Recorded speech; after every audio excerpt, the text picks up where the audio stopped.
In the opening scene, we are introduced to a well-known lawyer named Monroe. She is assigned a case in which she is offered $1 million to defend a criminal. However, being an honest person, she politely declines, stating that her conscience won't allow her to do so. Lauren is regarded as a lawyer who prioritizes justice over money. Next, we meet Lauren's younger brother, William Monroe, who is aspiring to become the mayor of New York City. On the other hand, we are shown Lauren's father, Archer Monroe, a wealthy businessman who is facing breathing difficulties. Despite his condition, he manages to get into his car, but unfortunately passes away on the way back home. Lauren, who is at a press conference, is informed of this tragic news by a news reporter, leaving her in a state of immense shock. In the following scene, Lauren, William, their mother Catherine, Lauren's husband Scott, and their daughter Claire are seen attending the funeral. After everything is concluded, the siblings have a conversation, during which William mentions that their father was proud of Lauren. They also discuss the possibility of moving their mother closer to them. Later, Lauren visits her father's office and reminisces about how he used to teach her to play chess, relating it to the game of life. A week later, the family's attorney, Harold, announces Archer's will. According to the will, Catherine becomes the CEO of their company. William is given $20 million, while Lauren receives only $1 million. The remaining $50 million are to be donated to the police and medical schools. After making this announcement, Harold privately approaches Lauren and hands her a package, revealing that it was left to her by her father. Upon opening it, she discovers a pen drive and a pair of keys. She inserts the pen drive into her laptop and finds a video of her father instructing her to carry the truth to her grave. He apologizes for not being able to disclose it while he was alive. After watching the video, a stunned Lauren walks into the woods, where she discovers a surface with a lock that seems to be an entrance. Using the key from the package, she unlocks it, revealing stairs leading to a basement. Gathering her courage, Lauren descends into the bunker, despite the darkness. As she opens a door, she finds a bound van. She bravely checks on him, but he suddenly moves, causing her to flee in terror. Lauren returns home and decides to call 911 for assistance, but her brother intervenes. He expresses sympathy for her regarding the unequal distribution of money and offers to share his portion. However, Lauren refuses, stating that money is not important to her. Later that night, Scott approaches her, concerned about her well-being. She assures him that she is fine, but requests some alone time, sending him and Claire away. Looking at a childhood photo of herself with her father triggers a memory of an argument she had with him.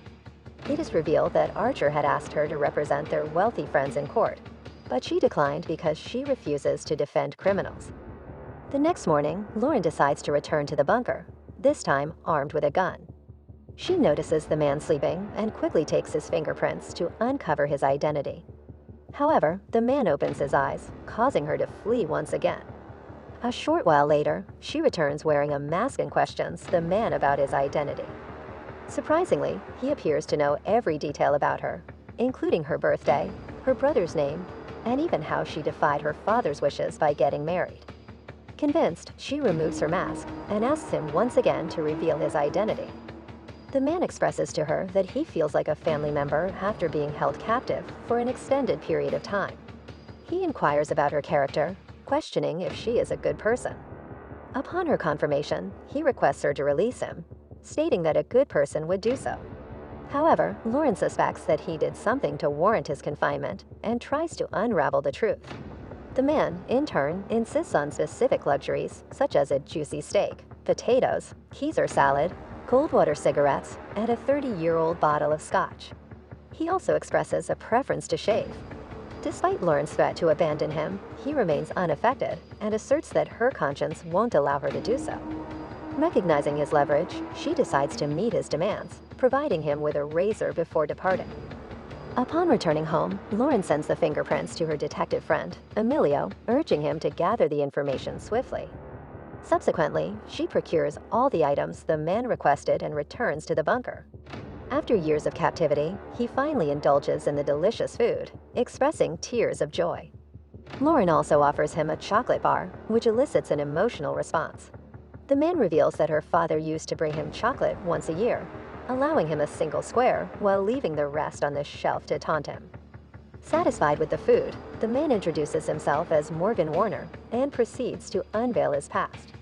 According to him, he met Archer 3 decades ago, and their shared vices of gambling, ego, and women quickly forged a friendship.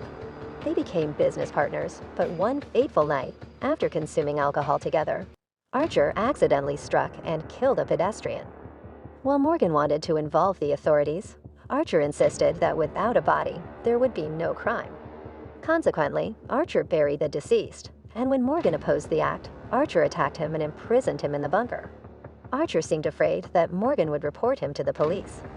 Additionally, Morgan discloses Archer's affair with a woman named Sophia, who possessed qualities Catherine lacked. As a result, Archer referred to her as his Gypsy Rose. Skeptical of Morgan's account, Lauren is provided with Sophia's address to investigate herself. Morgan also encourages her to consult Harold, who has records of everything. Lauren finds herself overwhelmed by everything unfolding before her, yet she manages to maintain her composure. Without hesitation, she reaches out to Emilio, urging him to check on a man named Morgan Warner. Determined, she sets off to the specified address, where she meets Sophia. Curiosity piqued, Lauren asks about the origins of her connection to father. During their conversation, Lauren's attention is drawn to a photograph of a young boy. Eager to know more, she inquires about the child's identity. To her astonishment, Sophia reveals that he is Alex, her own son and Lauren's half-brother. Overwhelmed by this newfound revelation, Lauren struggles to process the truth. Overwhelmed by her emotions, she tearfully exits the room. Seeking solace, she confides in Harold, expressing her anger at him for concealing such a significant secret from their family. In response, Harold acknowledges his responsibility to protect confidential information. Lauren presses further, demanding to know if there are any other hidden truths. Harold assures her that there is nothing else that could cause her harm, yet he admits that he will continue to safeguard the remaining undisclosed information. Suggesting that she simply forget about it, Harold offers his advice. Seeking answers, Lauren pays a visit to her mother, who is deeply involved in William's election campaign preparations. She inquires about Morgan Warner, but the name fails to ring any bells. Shortly after, William enters the room, his face tense. When questioned, he reveals that he is facing a decline in the polls, and he implores Lauren to attend the rally due to her reputation for honesty in her professional life. Later that night, driven by an insatiable thirst for truth, Lauren returns to the bunker, determined to uncover more information. She bravely asks about the whereabouts of the pedestrian's deceased body, buried by her father. Morgan, upon hearing this, proposes a deal. He will reveal the location, but only if Lauren sets him free. Reluctantly, she agrees, leading him outside. Stepping into the world after a prolonged absence, Morgan is visibly moved by the experience. In the midst of this moment, Lauren's husband, Scott, calls, inquiring about her whereabouts. Though remorseful, Lauren apologizes briefly before hanging up, promising to make amends with her family soon. Driven by Morgan's guidance, Lauren embarks on a drive to the designated location. After some time, they arrive, and Morgan points out the burial site. As Lauren begins to dig, her worst fears are confirmed when she unearths a human skull, substantiating Morgan's claims all along. Unable to think of anything else, she conceals her thoughts and guides Morgan back to the bunker. There she makes a request for him to replace the collar, but he pleads earnestly, urging her not to betray him. He argues that as an honest lawyer, she should not exhibit the same cruelty as her father. Expressing his pain, Morgan shares the regret of being unable to attend his mother's funeral. Desperate, he appeals to her, asking for his freedom, aiming to salvage the remaining few years of his life. He promises to vanish without causing any harm to their lives. Regrettably, despite his lengthy explanation, Lauren apologizes and departs, tears welling up in her eyes. The following day, she visits her brother's office seeking advice, claiming it's related to one of her court cases. She inquires what he would do if faced with a person who knows all their secrets and poses a threat. William responds, suggesting disposing of the person's body in a river or hiring individuals to make them disappear. After pondering over it, Lauren arrives at the bunker with a bag and makes a pact with Morgan. He must promise to vanish forever. Morgan emphasizes that he has endured this torment longer than she has been alive, assuring her that once released, he will never look back. Convinced, Lauren agrees and instructs him to clean himself up, informing him that he will be released tonight. Following this, she approaches Harold, requesting him to arrange $1 million and a jet for someone her father has wronged. Harold inquires about the reason, but she refuses to disclose it. In the subsequent scene, Morgan is ready to depart, but Lauren queries if her father ever spoke about her. He reveals that Archer was proud of her, but disliked her opposition to his friends. At this moment, Morgan unveils another secret about William, who had bribed the union representatives. Shocked, Lauren confronts William immediately, who justifies bribery as a means to secure a higher position. He even claims that their father used bribery to ensure her appointment as a district attorney. Overwhelmed by the revelations, she slaps William and storms off, warning him never to lie to her again. Finally, Morgan exits the bunker, taking a chess piece as a memento. As soon as he steps outside, he inhales the fresh air, experiencing a sense of liberation. Lauren drives him to the private jet, where Harold hands him his new ID cards and informs him of the funds in his account. Harold and Morgan board the jet, while Lauren returns to the bunker to clean it. During this, she discovers poison under the bed, but she doesn't react, believing that everything is over. Meanwhile, Emilio locates Morgan's file and delivers it to Lauren's residence. In the next scene, Catherine returns home and unwraps Lauren's package. Just then, Lauren walks in and asks why she's looking at her work. Instead of responding, her mother asks fearfully why she has the picture of Carson. Lauren claims that his name is Morgan and honestly discloses that her father had been keeping him in the bunker for years. Hearing this, Catherine reveals that the man is a cold-hearted serial killer.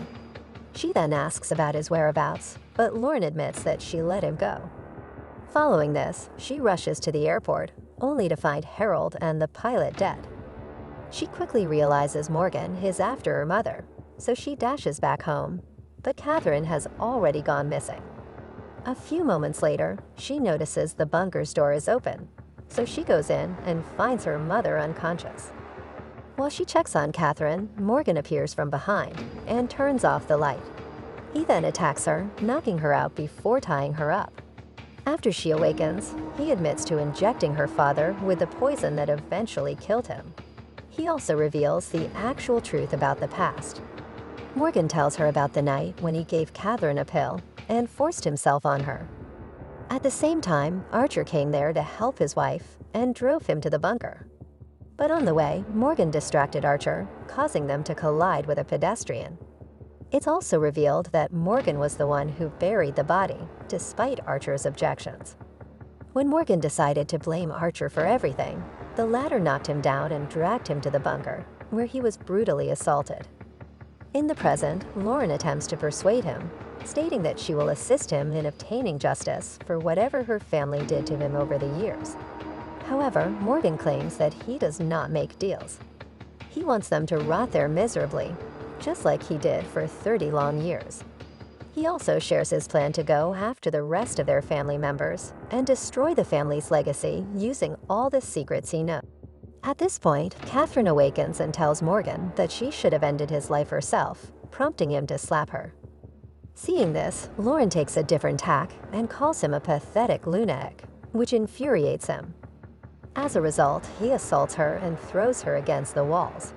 He then reveals himself to be her biological father, and this revelation knocks the wind out of her. At the same time, Catherine manages to grab the gun and shoot him in the back of the head. The film concludes with the mother and daughter dousing the bunker in gasoline, lighting it on fire, and watching it burn. Movie ends here. If you like the video, don't forget to like our video and subscribe to our channel.